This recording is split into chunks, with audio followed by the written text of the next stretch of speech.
Mesdames, Messieurs, bonsoir et merci de nous rejoindre dans ce numéro de l'invité du jour. Elle est comédienne, auteure, compositeur, interprète et jouée aux côtés des grands comédiens tels que Sidiki Sotigui Kouyaté, Bala Moussa Keita et dans de prestigieux films comme Kirikou et Karaba, Jeunesse d'échecs, Omar Sissoko et tout récemment dans Tombouctou, le film du réalisateur franco-mauritanien Abderrahmane Sissako. Il s'agit plutôt de Fatoumata Diawara. Fatoumata, bonsoir. Bonsoir. Et merci d'avoir accepté notre invitation. C'est un plaisir.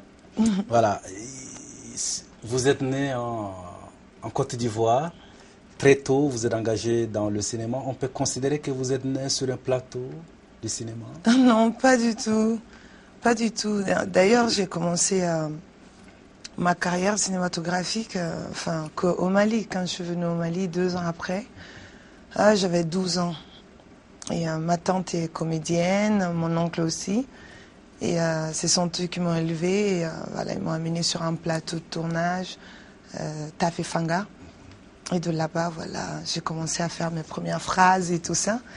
Et c'est parti. Je passe sans faire d'école. Vous interprétez des rôles qui se rapprochent de votre combat. Voilà, vous êtes également militante, c'est ça? Je pense que j'ai l'instinct de vouloir être autonome, d'être libre. Et certains réalisateurs, certains comédiens, certains directeurs artistiques ressentent ça. Dans Sotigui Kouyaté, Michel Oslo, celui qui a écrit Kirikou et Karaba, et plein d'autres, Cheikh Omar Sissoko, tous ces aînés qui m'ont fait confiance, ce sont eux qui m'ont construit parce qu'ils ont senti un souffle et ils ont essayé de l'agrandir, de m'aider à développer ce que j'avais en moi. Donc c'est une chance quoi en gros. Mais est-ce que ça a été facile pour vous, en tant que femme, d'être comédienne? Quelle a été la réaction de vos parents? Ils se sont dit, d'accord, oui, on l'accompagne. Au début, oui. Au début, oui. Mais ça a été quand même un peu difficile parce que même quand j'étais en Côte d'Ivoire, mes parents, ils y sont encore jusqu'à présent. Et j'aimais beaucoup danser.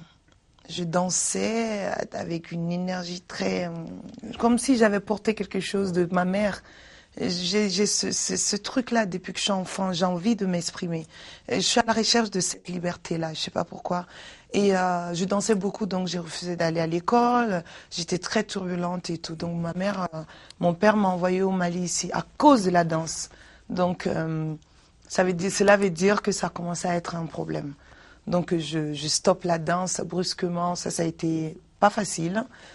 Et encore une fois en Afrique, il ne faut pas se plaindre, mais moi je m'exprime, j'aime bien dire ce que je ressens, ce que je vis. Et donc je viens au Mali, chez ma tante qui est comédienne. Et au début, ça nous a même surpris. Ça l'a surpris aussi, elle ne s'attendait pas que je devienne comédienne parce que j'étais venue chez elle avec du fait que j'aimais trop danser et que je refusais d'aller à l'école. Donc ça les a surpris que la nouvelle Fatoumata, comédienne, donc effectivement ça n'a pas été toujours facile. J'ai dû m'enfuir un soir de la famille et partir en France pour pouvoir poursuivre ce même chemin quoi vous tenez absolument être comédienne, danseuse? Pas que comédienne, disons l'envie d'être moi-même, juste la liberté. Je me considère comme un oiseau. Je ressens ça en moi. Je sens que je suis un oiseau. Et j'aime pas qu'on attache mes ailes. Sinon, je souffre beaucoup quand on attache mes ailes. Donc, je fais tout pour laisser cette aile-là s'envoler librement, sans déranger personne. Et avec ceux qui vous emploient dans leurs films, est-ce que vous gardez toujours cette liberté de vous exprimer? Aujourd'hui, je peux dire c'est bon. J'ai essayé d'établir un respect au niveau international, donc je n'ai plus cette inquiétude. Aujourd'hui, je pense que chaque homme intelligent a compris qui j'étais à peu près quand on m'observe sur scène avec mes musiciens et comment j'ai appris à jouer la guitare et comment je me défends sur scène. C'est vrai que je rigole beaucoup, mais ceux qui ne me connaissent pas, mais pour ceux qui me suivent depuis 10 ans maintenant, je pense qu'ils ont compris qu'il fallait me laisser. Ouais, libre. Vous chantez également, vous avez travaillé à la création d'un répertoire folk dans le Wassoulou. Qu'en est-il aujourd'hui? J'ai essayé encore une fois dans l'esprit de la liberté, essayer de composer, de faire une autobiographie de mon histoire en tant que jeune fille, parce que j'aimerais que d'autres filles puissent être influencées par rapport à mon parcours. Et parce que l'Afrique en a besoin. Parce que je suis dans un combat panafricanisme, je veux défendre l'africanité, je veux rendre à l'Afrique cet amour qu'elle n'a pas. C'est comme un enfant, elle est notre bébé. Et c'est à nous les femmes de s'occuper de cette Afrique. Mais pour s'occuper de cette Afrique, il faut que la femme elle-même ait assez reçu d'amour et pour pouvoir le donner par la suite à ses enfants. Donc on a besoin de l'aide des hommes, de laisser les femmes s'émanciper, de garder cette liberté d'esprit, faire confiance à vos femmes et quand elles seront épanouies, elles pourront nous aider à construire cette Afrique. Il y a seulement ça qui manque. Les femmes pleurent trop sur le continent. Le jour qu'elles cesseront de pleurer, que les hommes feront tout pour les caresser dans le bon sens et qu'elles vont agrandir cet amour que Dieu a déjà créé en elles, c'est surdimensionné. Et vous pensez qu'il faut bien que les hommes accompagnent les femmes? Oui, on a besoin de... Elles ne peuvent pas décoller d'elles-mêmes? Non, c'est trop, parce que la tradition est faite que la femme doit être soumise. Donc, elle est soumise. Elle-même, elle est d'accord qu'elle doit être soumise. Ok, je comprends. Mais des fois, on confond la soumission et le respect. Je pense que quand on respecte son mari, ça veut tout dire. Mais le mot soumission, c'est peut-être pas le bon mot. Parce que la femme la pratique, elle se rabaisse, et on laisse, on confond tout. Du coup, parce que moi, dans ma rébellion, dans mon parcours d'entrepreneuriat, je respecte beaucoup mes collègues et ils le ressentent. Mais quand je décide, tout le monde sait qu'il ne faut pas dire non. Donc, il faut trouver la balance. Et la femme a instinctivement cette force-là. Mais pour pouvoir la développer, il faut qu'elle ait une certaine liberté. Mais quand je dis liberté, c'est pas dirigé vers ce qu'on pense, les relations amoureuses et tout, mais une liberté digne voilà, je sais pas comment dire. L'émancipation, moi je pense oui. Okay. Et on va parler du film Tombouctou du réalisateur franco-mauritanien Abderrahmane Sissako, dont vous avez joué également un rôle important dans ce film. C'est quoi? On vous voyait assis en burqa. En burqa, oui, en train de chanter sous le coup des fouets des djihadistes. Qu'est-ce que vous voulez montrer? Vous aimez ce que vous faites?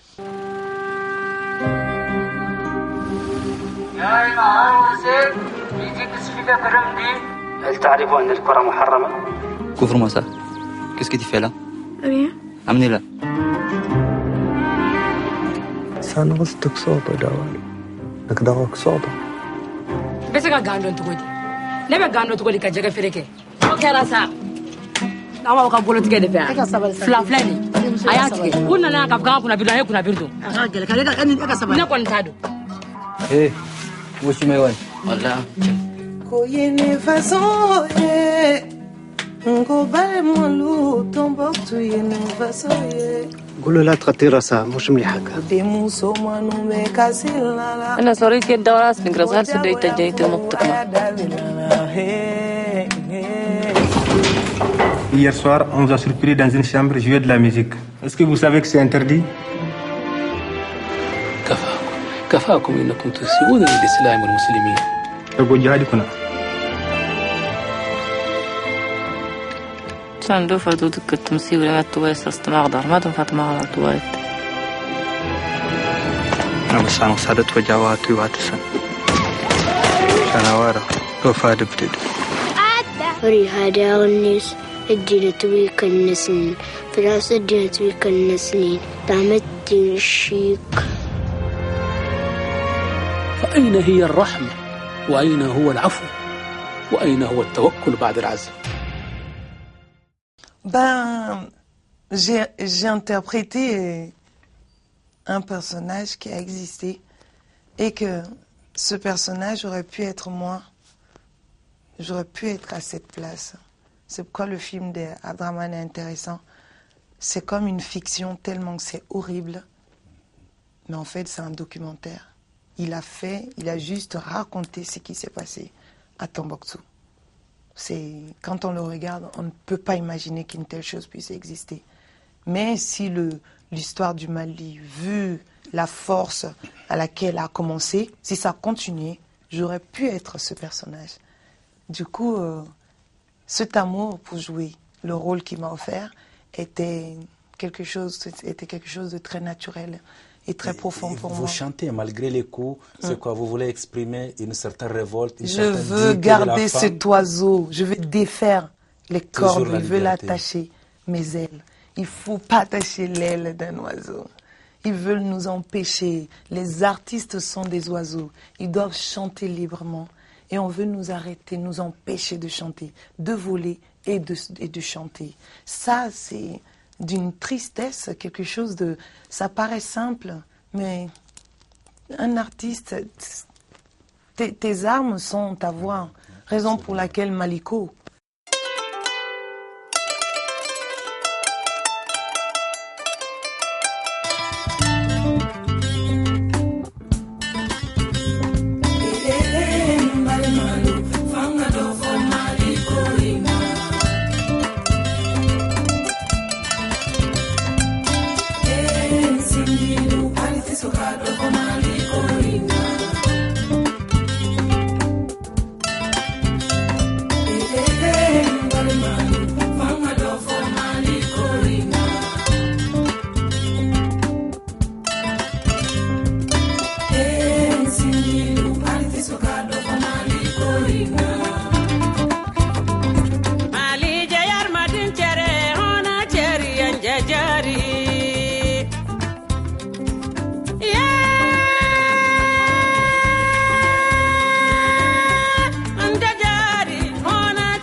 Maliko, on l'a fait pour le Mali, mais on l'a fait d'abord pour nous-mêmes.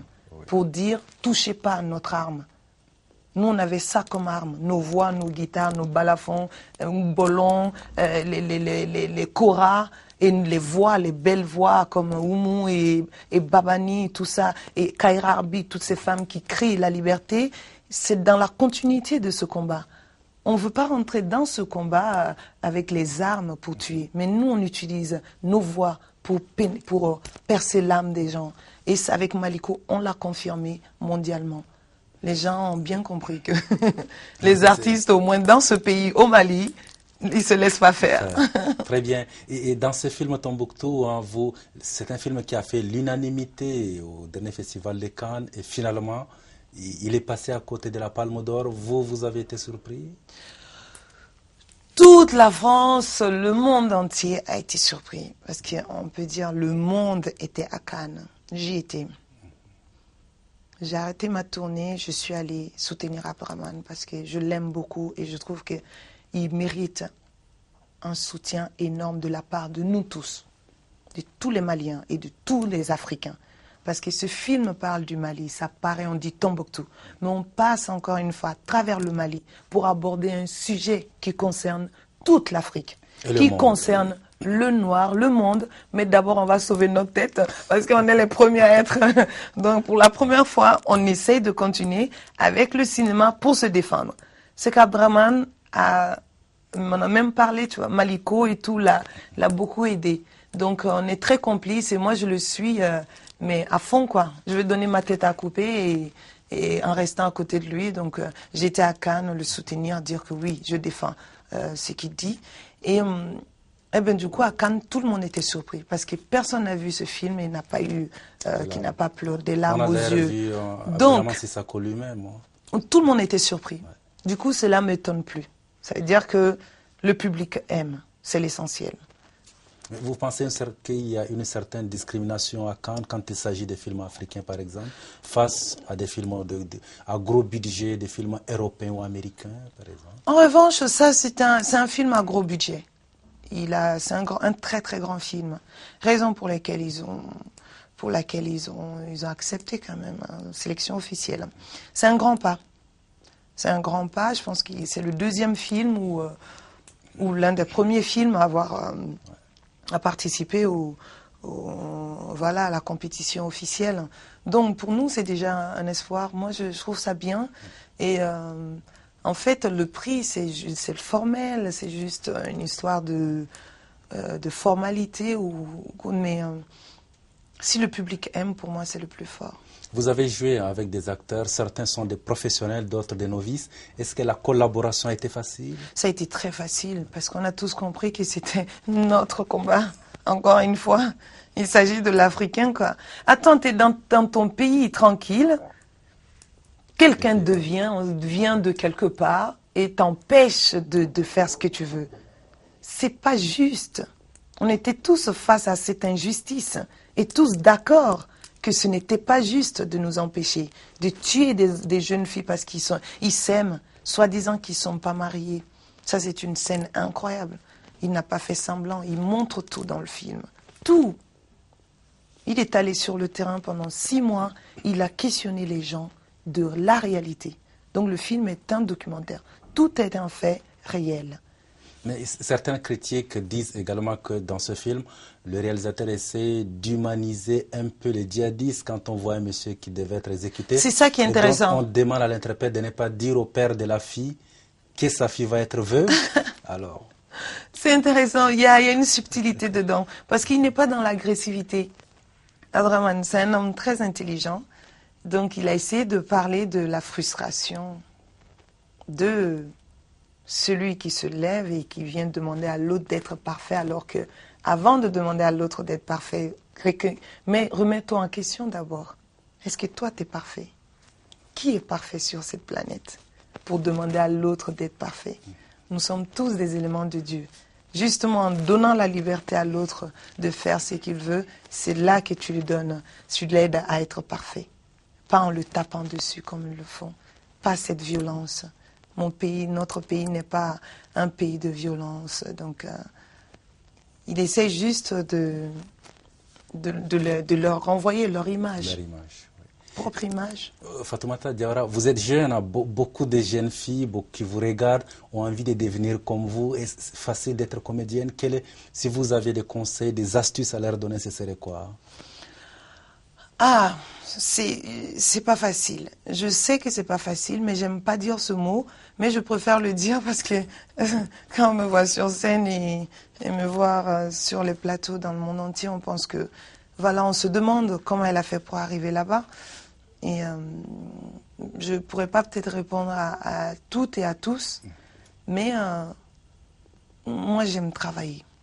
Je pense que il y a mon petit secret, peut-être que ça aidera tout le monde, enfin ceux qui veulent, voilà, être à peu près, voilà, un artiste international, c'est d'essayer d'arrêter de regarder les autres et de s'occuper de soi-même.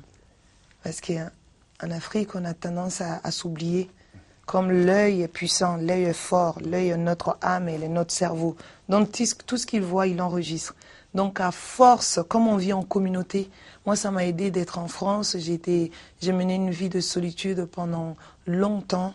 Et le fait d'être seul, faut pas être égocentrique parce que à la fois les chansons que je sorte, c'est des chansons de mon adoption. J'essaie de partager ça avec des enfants qui ont été adoptés.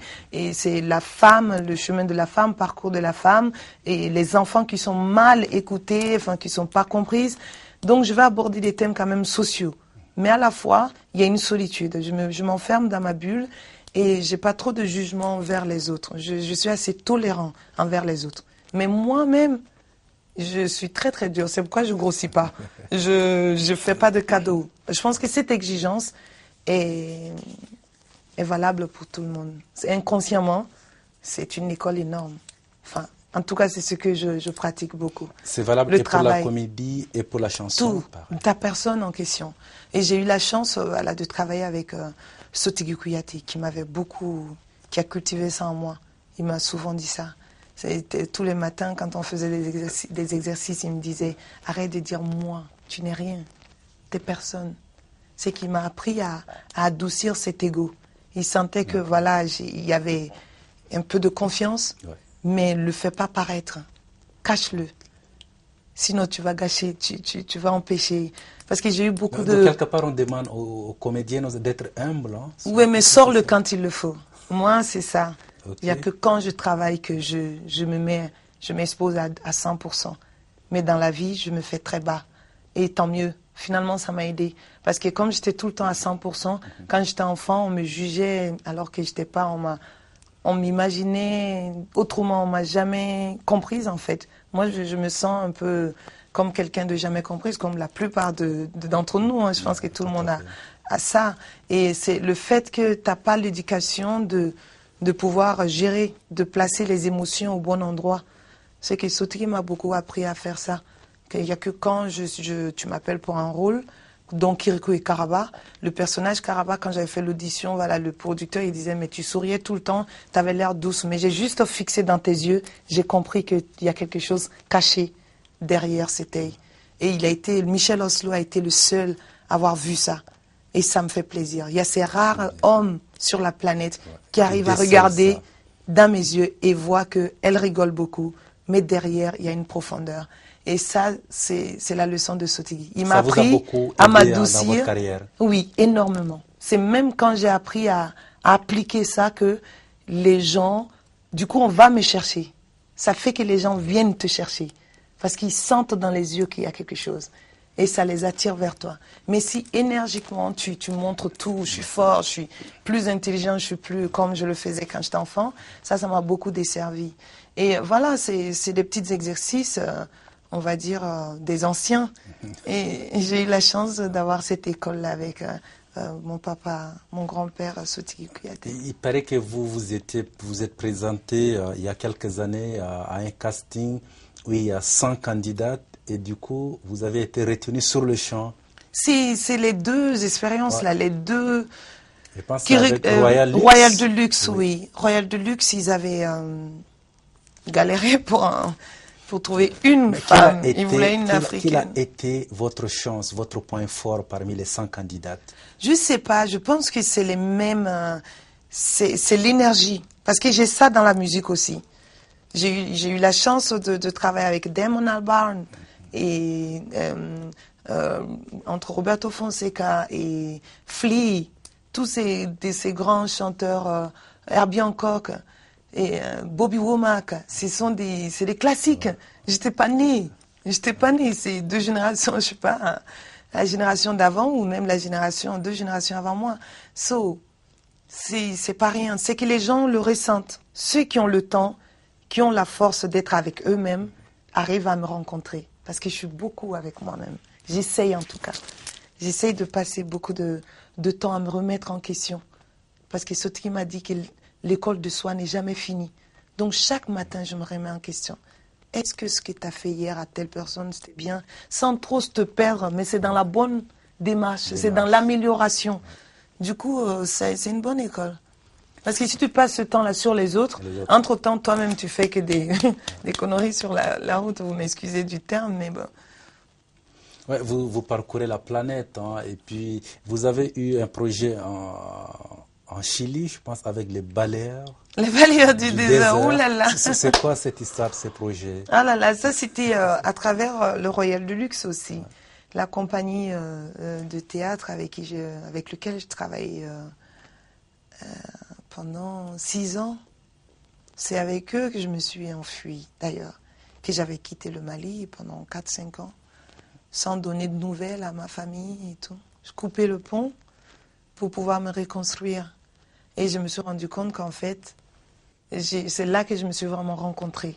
C'est quand je suis partie avec... parce que le poids familial, des fois, c'est beau d'être en famille, mais des fois c'est un poids et c'est équivaut pour tout le monde. C'est pas l'argent qui fait le bonheur.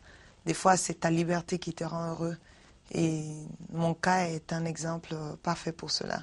Et donc, le fait quand je suis partie avec le Royal Deluxe, je me suis enfuie. Ils sont venus faire un casting ici. Je suis partie. Je pense que c'est là que Fatoumata, chanteuse, a vraiment...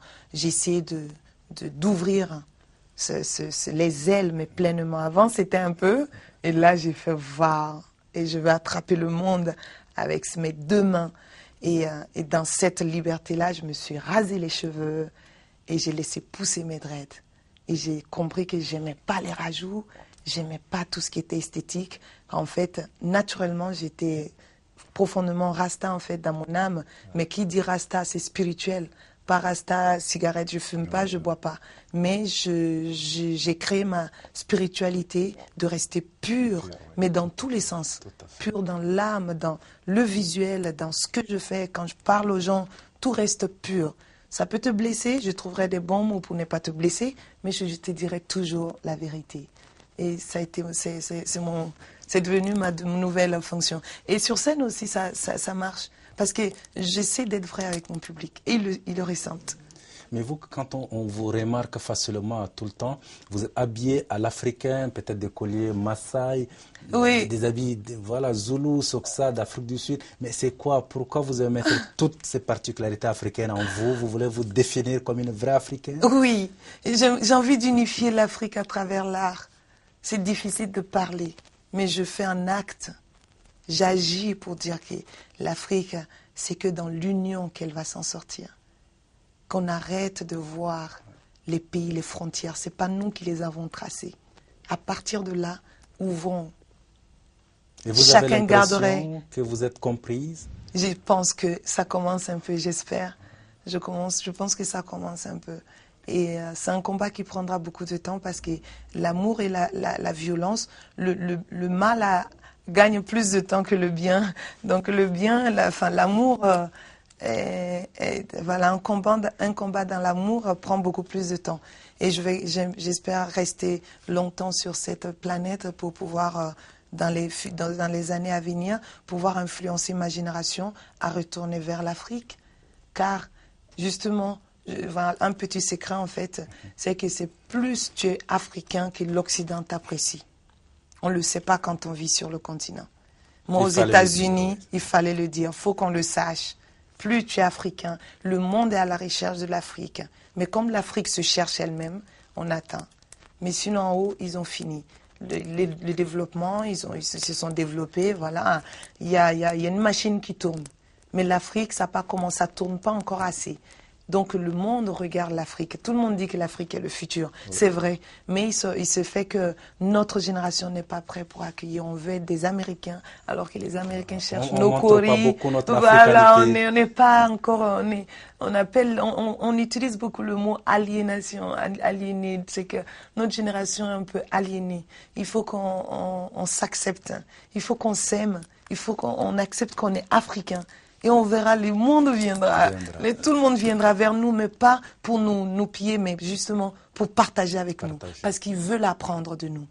C'est pourquoi moi, quand j'ai un peu de temps, je vais en Éthiopie, je voyage dans le monde entier, je vais au Kenya, Tanzanie. J'ai été explorer tous ces pays-là. Je ramasse des colliers et toute l'Afrique du Nord et je regarde les pas de danse. Et quand je vais aux États-Unis, je leur montre tous les pas de danse de l'Afrique. J'essaie de créer mon école. Ce n'est pas que la musique, c'est de présenter l'Afrique. J'ai envie de prendre ce chemin comme Myriam Makeba, Angélique Kidjo et Oumou Sangaré, toutes ces grandes dames. Je n'ai pas envie d'être artificielle, j'ai envie d'être africaine et de porter l'Afrique sur mon dos comme mon enfant et lui donner le maximum de lait possible pour qu'elle pousse, qu'elle grandisse et qu'elle reste forte, mais dans la douceur, parce que je suis une femme. Et vous êtes autodidacte. Quel est le secret de votre réussite? Le travail, vous l'avez dit tout à l'heure. Oui, beaucoup. C'est pas facile. Très peu d'acteurs, très peu d'actrices, de comédiennes, voilà, autodidactes ont atteint votre aura, votre renommée. C'est quoi votre secret? Bon, on va dire peut-être la chance alors. On va dire la chance parce que voilà, moi, en tout cas, j'ai dit ce que je pratiquais, ce côté de se faire profil bas et de sortir les armes quand il faut agir. Ça marche beaucoup. Et le travail, beaucoup. J'aime beaucoup travailler. C'est pourquoi je ne dors pas. Quand j'ai quelque chose dans la tête, il faut que je le fasse. Et quel que soit le lieu, je compose dans les avions, dans les trains, dans les voitures. Je sais que... je mets ma tête en opération et tout. Donc, il faut travailler et de ne pas croire que les autres nous jugent, de couper la justice. Il ne faut pas croire qu'on nous juge, il faut juste foncer. Et des fois, ça aide. Ouais, Fatoumata, vous êtes comédienne, chanteuse également, mais comment vous définirez-vous? Une artiste. Merci. Nous arrivons pratiquement à la fin de cette émission. Fatoumata, vous regardez votre caméra et si vous avez un conseil à donner aux comédiennes, aux comédiens en herbe, ce serait quoi? Oh là là, de garder l'espoir et de continuer à être artiste dans tous les sens, peintre, dessinateur,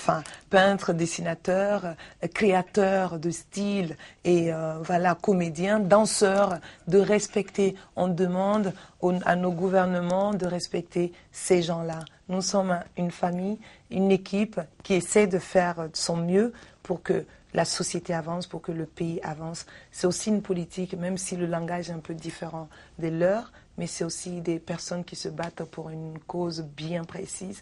Et voilà, aussi donner beaucoup d'espoir à toutes les jeunes qui aimeraient être comédiennes ou comédiens ou chanteurs, leur dire que c'est possible de réussir.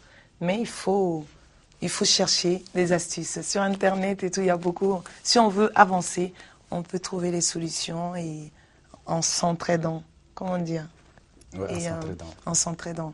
Donc, travailler et que la lutte continue. Voilà, que la lutte continue, ce sera la conclusion de cette émission. Merci à vous de l'avoir suivi et à très bientôt sur Africable Télévision.